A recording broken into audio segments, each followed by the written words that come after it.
soo dhawaada saaxiibayaal muuqaalkeena maanta waxaynu kaga hadlaynaa ama ku soo bandhigaynaa sharxaan ama fiidiyo taxane ah oo ku saabsan cryptocurrency iyo barashadeeda.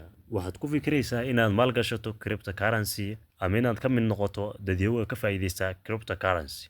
Waxaad raadinaysaa qaabkii aad u maalgashan lahayd crypto, balse ka hor inta aadan maalgashan crypto waxaa jira waxyaabo badan oo aad u baahan tahay inaad ogaato. Maalgashan crypto adigoo ogaanin waxyaabaha aan kugula wadaagayo muuqaalkan.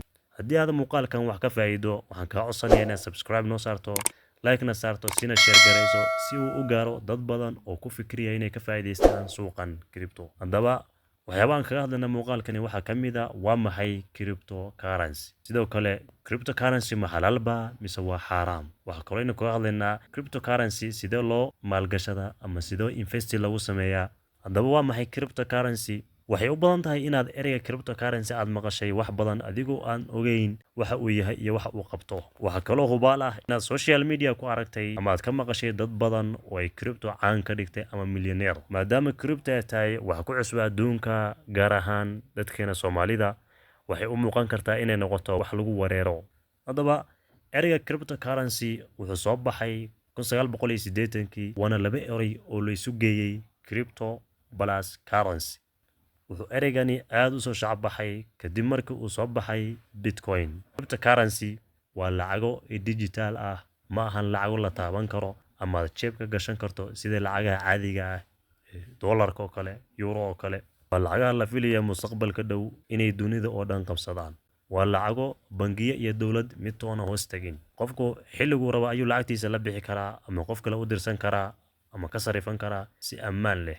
Coinkii ugu horreeyay ee cryptocurrency la sameeyay wuxuu ahaa Bitcoin, waxaana la aasaasay 2009kii.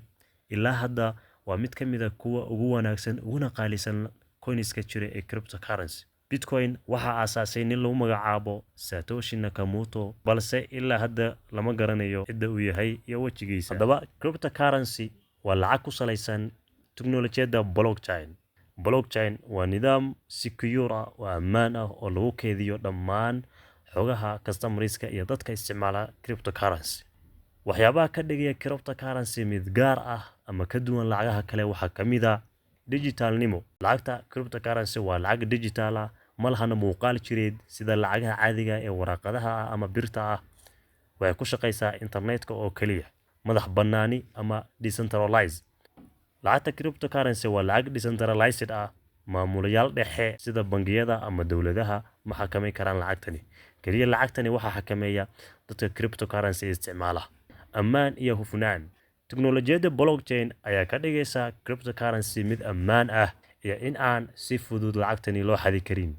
Xawlaad fudud. Cryptocurrency waxay suura gelisaa in lacagaha si dhaqso leh loogu diro qof kasta oo adduunka ku sugan iyadoo aan la marin nidaamyada caadiga ah ee bangiyada. Waa lacag madax bannaan, adigoo malaayiin dollar ay kugu jiraan akoonka cryptocurrency ayaa adduunka meesha rabto mari kartaa. Waa lacag dowlad iyo bangiyo toona aan hoos tagin.